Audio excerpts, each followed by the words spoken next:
Learn about world history from an economic perspective. Most of humankind has spent most of history in abject poverty.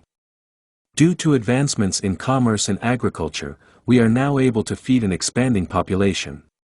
But as the population grew, social, economic, and technical advancement lagged behind.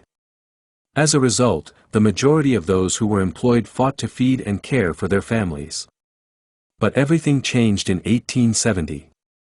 Transport, communication, and organizational revolutions facilitated the growth of global economies by bringing them closer together. Technology was finally able to keep up with the expanding human population. The road to a world in which all people had access to food, shelter, and a respectable existence became paved. Technological and economic advancement increased more rapidly from 1870 to 2010 than they had during the previous 12 years. The average income of the populace rose by a factor of 8.8. This does not imply that everything was perfect.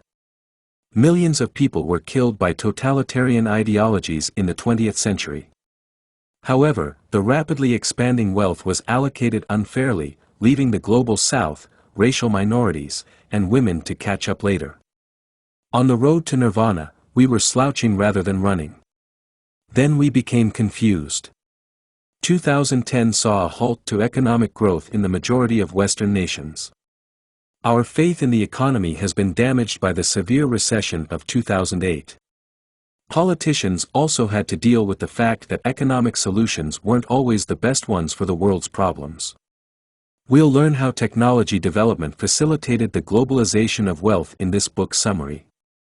We'll also examine how governments have mismanaged the economy, how fascist and socialist ideologies have devolved into totalitarian regimes, and why progress has ultimately failed. The world was able to avoid the Malthusian devil because to technological advancement. An essay on the principle of population, authored by English scholar Thomas Robert Malthus, was first published just before 1800. Malthus contended that population growth would plunge humanity into a hell of conflict, hunger, and illness if not restrained by religion, monarchy, and patriarchy. He had good reason to be negative. The human population was able to surpass its previous growth ceiling of 0.09% annually thanks to the industrial and commercial revolution of the 1500s. Yet, the pace of technical advancement was unable to keep up with this population expansion. Population growth outpaced technological advancement even after the Industrial Revolution in 1770 by a factor of 1.5 to 2. Certainly, innovations like the printing press, the windmill, and the steam engine had completely changed the way business was done. Yet, the benefits accrued at the top, with the wealthy getting richer and the general populace slumbering. Yet everything changed irrevocably in 1870. The technological and organizational prowess of humanity started to advance at a rate of 2.1% every year. What took place? Not only new inventions, either. Instead, the economies in the North had created inventiveness. Innovations in the past have been isolated discoveries that offered fresh approaches to familiar tasks, such as the invention of clothing weaving. Yet, the Industrial Research Lab started to evolve in the North Atlantic economy in 1870. The use of discoveries became methodical and systematic. Moreover, faster idea dissemination was made possible by modern communication technology. The businesses that supported innovators like Thomas Edison and Nikola Tesla multiplied their ideas by a million. Following 1870, population growth lagged behind technology. When industry grew, the working class started to gain from it, and a new middle class emerged. Compared to today's standards, the working conditions were nevertheless oppressive. A blue-collar worker at U.S. Steel had a 1 in 7 probability of passing away on the job before turning 50 in 1910. Nonetheless, despite only working 6 days per week, you made a whopping $900 annually. This was pure opulence by world standards. And earnings were only going up. With a chance to join the new world, immigrants from all over the world rushed to the U.S.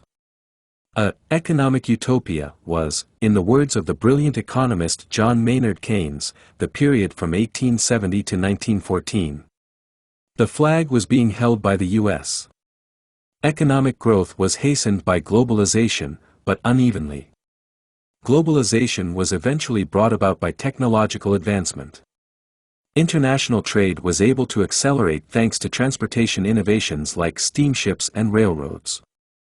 Also, improvements in communication helped to resolve the problems with information sharing and trust that came with international trade. Investors in London could call businesses in Bombay by 1870. Luxury goods and precious metals dominated international trade before to 1700. It represented a pitiful 6% of world economic activity. It was at 17% by 1913. In this new world, workers in Hamburg consumed bread manufactured from wheat from North Dakota, investors in London provided funding for railroads in California, and entrepreneurs in Tokyo purchased equipment produced by the employees in Hamburg.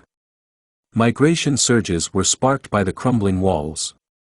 1 in 14 people moved to a different continent between 1870 and 1914, including historical luminaries like Gandhi and Winston Churchill. Together, the economies of the global north started to develop. Wages increased by 1.7% annually in the US, Canada, and Argentina in the years up to 1914. The economies of the global south, however, were left behind.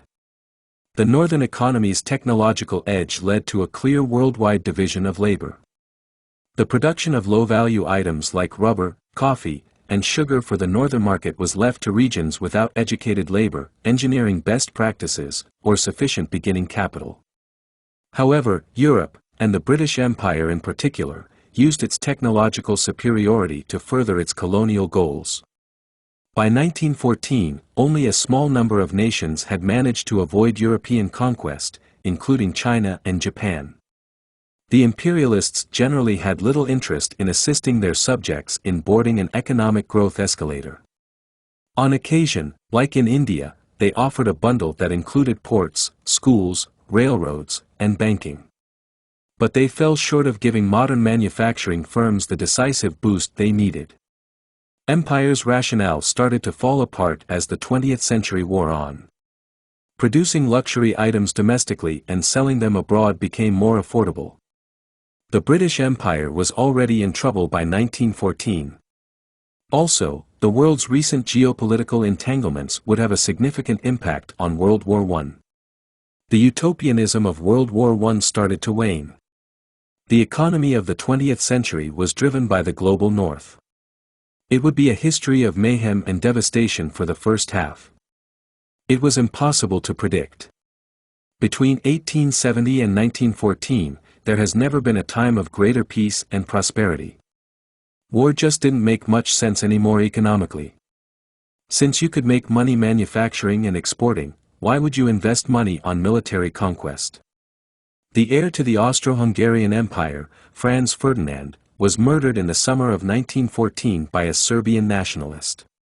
Serbia was immediately at war with Austria.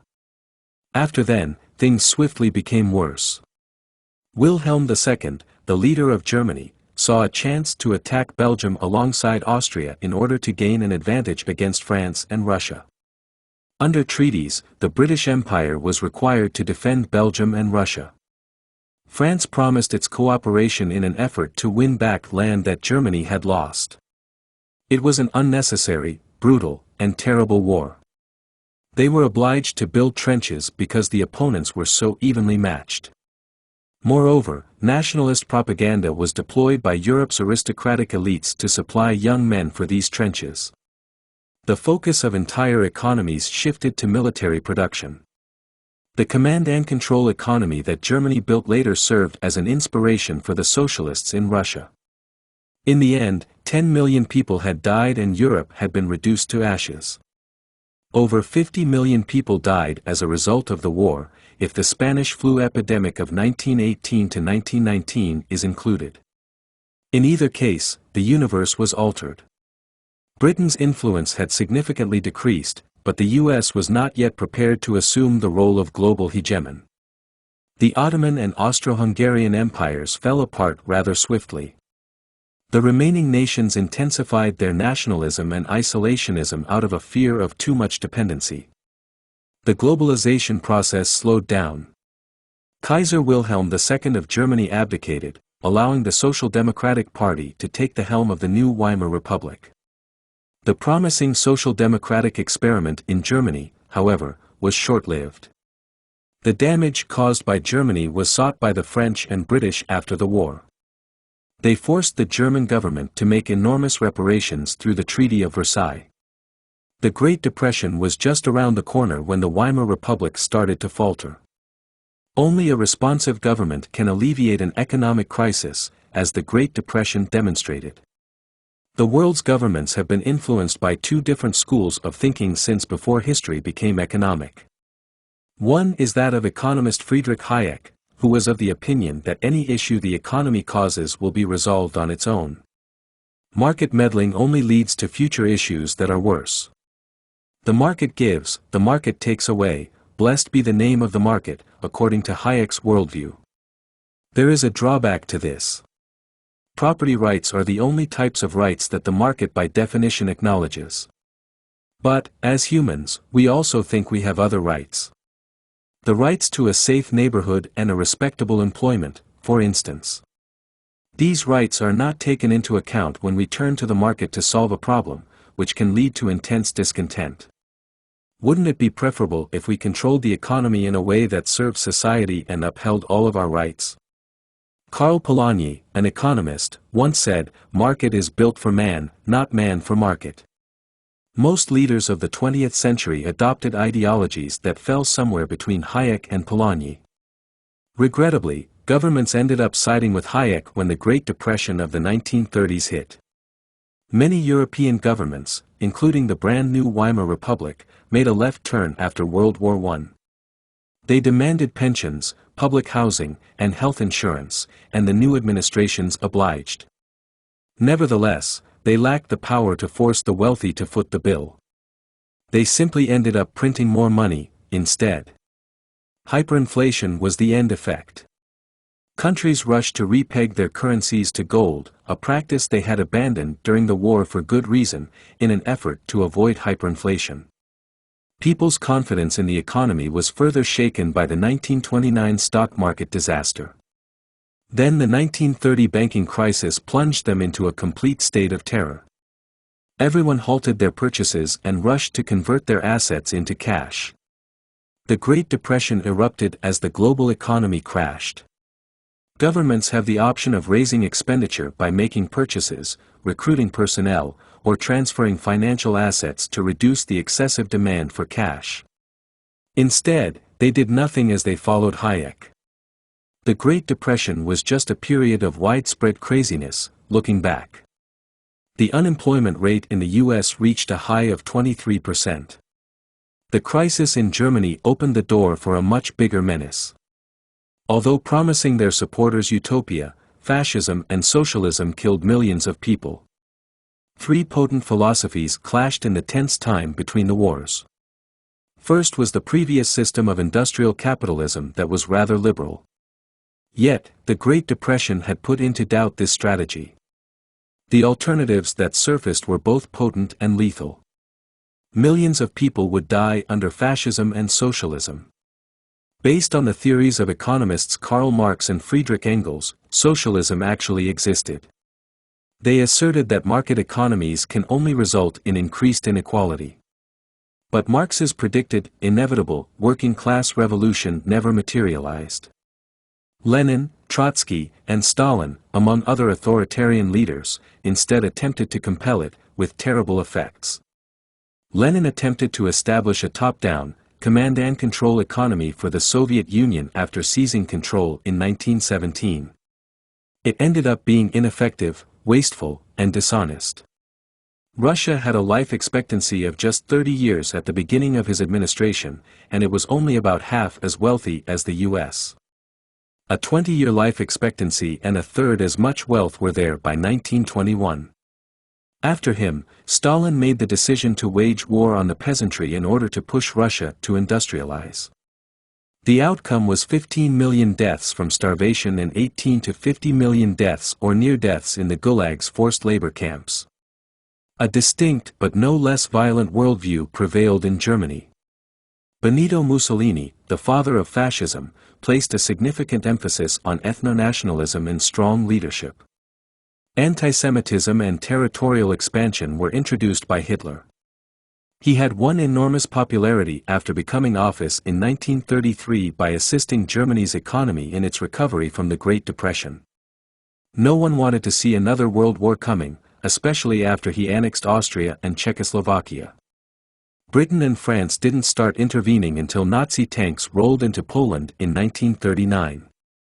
Later, the US, France, and Russia joined in. The Nazis repeatedly degraded the Allied forces. They outperformed, outnumbered, and strategically surrounded their adversaries. Yet, the Allies applied their entire economic might. Their production for the war outweighed Germany's by 150 to 24 in 1944. Germany's defeat in the end was unavoidable. Hitler committed suicide in his Berlin bunker in 1945 as Soviet soldiers drew near. His total war and the Holocaust had resulted in the deaths of 60 million people. Politically, fascism is regarded as being on the far right. Socialism as it actually exists is on the far left. But in the end, they had the same horrible effects. Both gave their populations an idealized view of how society and the economy should function, and in enforcing this vision, they created dystopias. Humanity was left to pick up the pieces after 1945. The Cold War was won by social democracy and capitalism after World War II. The world underwent another restructuring following World War II. The US possessed greater authority than ever before, and the British Empire was permanently gone. The American model intended to be applied to the Western world. What model would that be? Strong lessons had been learned from the Great Depression. Countries that placed their bets on austerity suffered the most and the longest, while those that expanded government spending soon bounced back. The interwar crisis in the U.S. was resolved by the left-leaning President Franklin D. Roosevelt through increased public expenditure, financial market regulation, and the implementation of extensive Social Security programs. As a result, the U.S. and Europe resumed creating mixed economies following World War II, with a concentration on government welfare. Reviving laissez-faire, in the words of even ardent Republicans like President Dwight D. Eisenhower, would be dumb. A significantly progressive income tax was used to fund the new social programs. Wages for the middle class increased as inequality shrank.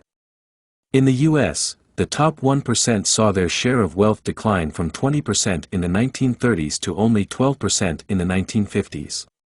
Indeed, following World War II, the American government married John Maynard Keynes' economic theories and Hayek and Polanyi.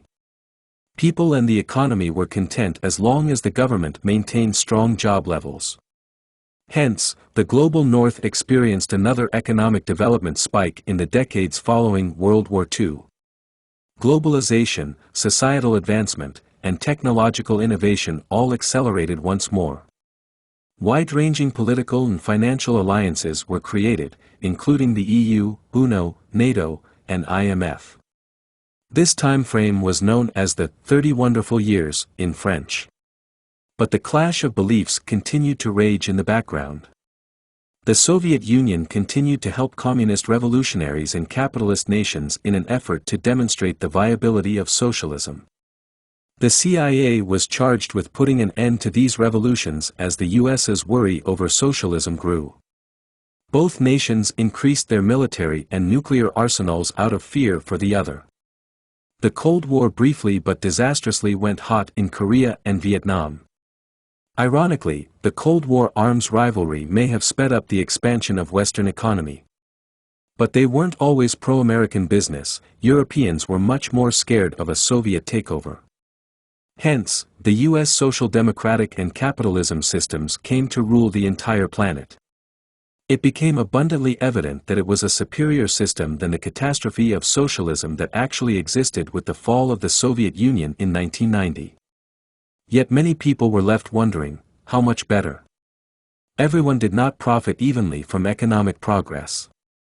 Our conversation has thus far been centered on the global north, which includes nations like the US, Britain, Germany, and France.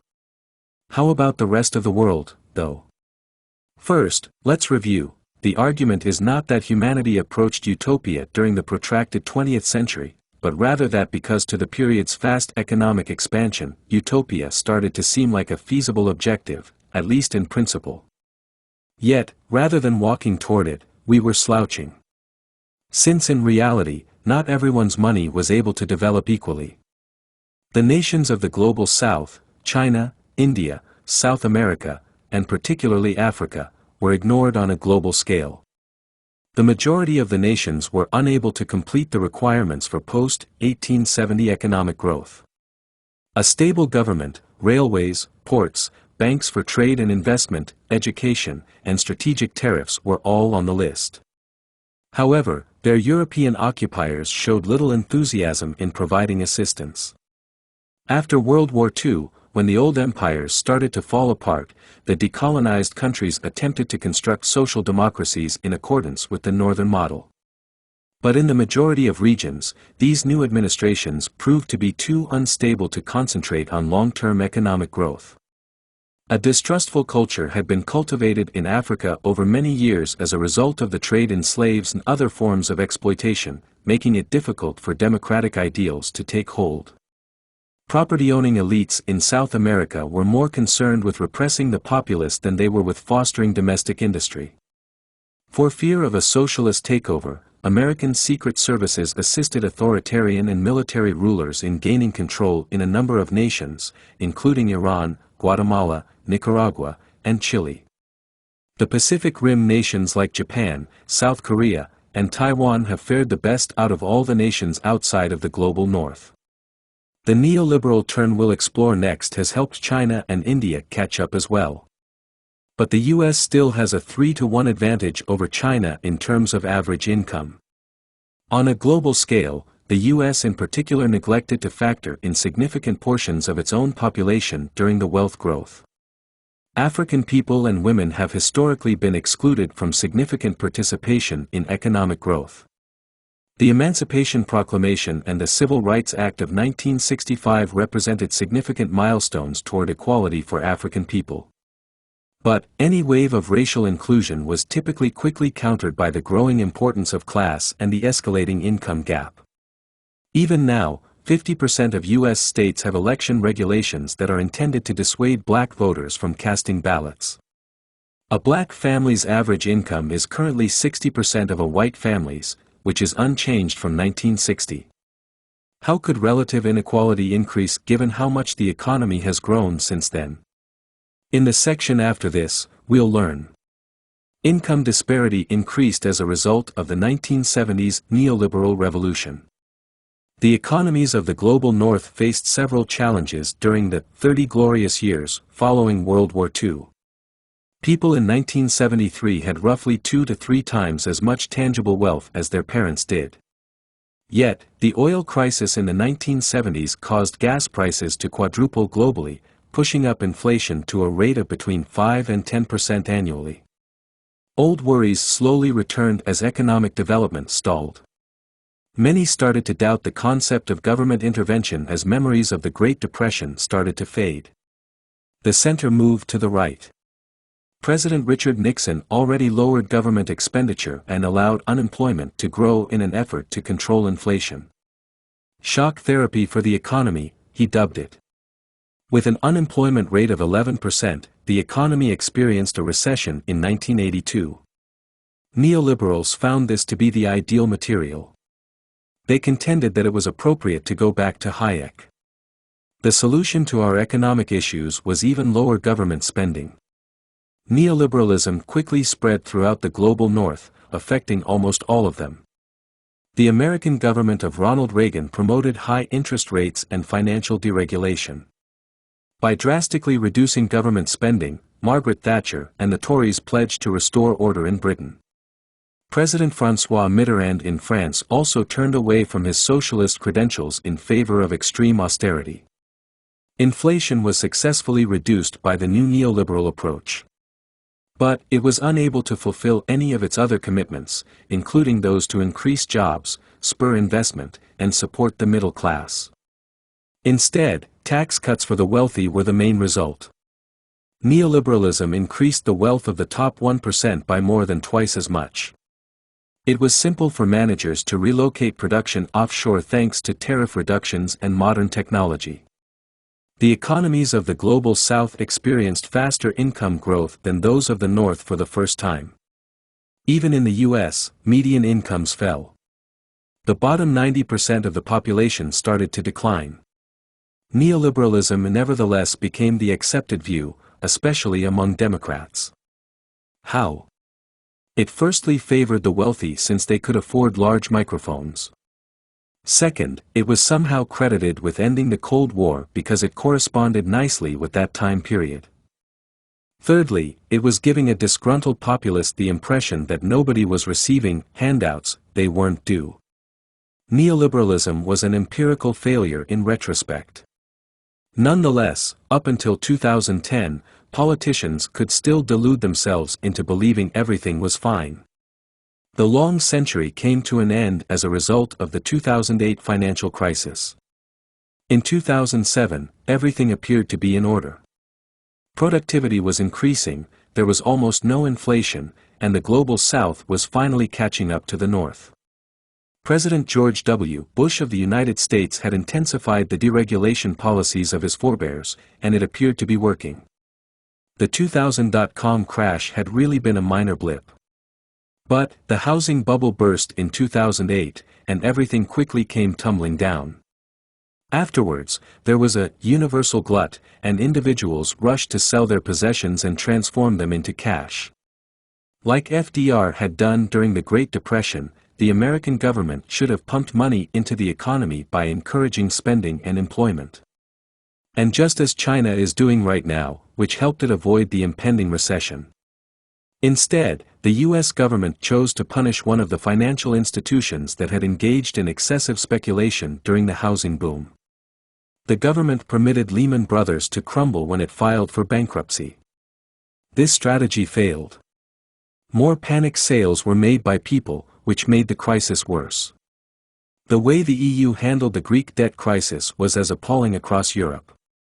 Debtors tightened the screws instead of relaxing Greece's debt to allow the economy to heal, sending the nation into a recession it hasn't yet fully recovered from. John Maynard Keynes' advice, which had helped the global North survive the Great Depression, that the boom, not the slump, is the ideal time for austerity at the Treasury, had all but been forgotten. The government should spend money during a crisis, not tighten its purse strings. Neoliberal policy did not backfire, rather, it was a contributing factor in the financial crisis of 2008. Income growth in the US decreased from 2.1 to 0.6%. It now stood at 0.3% in France. Voters started looking for someone to blame instead of rejecting neoliberalism. The right swept in with a variety of racist proposals, unearthing long-standing human prejudices. Finally, Donald Trump's victory in office served as proof that the long century had come to an end. From 1870 to 2010, a century-long period, the world had been lifted out of widespread poverty. It was the century of homicidal ideologies, technological advancement, and globalization. But there was also a sense of optimism, hope, and assurance. The century of social democracy and American exceptionalism eventually emerged as a result. In fact, humanity was slouching rather than jogging in the direction of nirvana. Despite being uneven, the path may be walked. We appear to have gone astray and are now living in a time of pessimism, fear, and panic. The core story of the new century is still being written. The world saw a wealth explosion between 1870 and 2010. Globalization and technological advancement helped move the world out of widespread poverty. Even if money was divided very unequally, humanity started down a road that may have led to utopia. In a nutshell, the heinous doctrines of socialism and fascism eliminated all options. Social democracy, however, grew in strength following World War II. Governments abandoned Hayek's laissez-faire economic philosophy and adopted Keynes' call for spending to ensure full employment. Nevertheless, the neoliberal revolution of the 1970s reversed this development and ultimately led to the financial catastrophe of 2008. By 2010, it was no longer possible to see the road to nirvana. The long century has come to a close, and economic progress in the global north has stalled.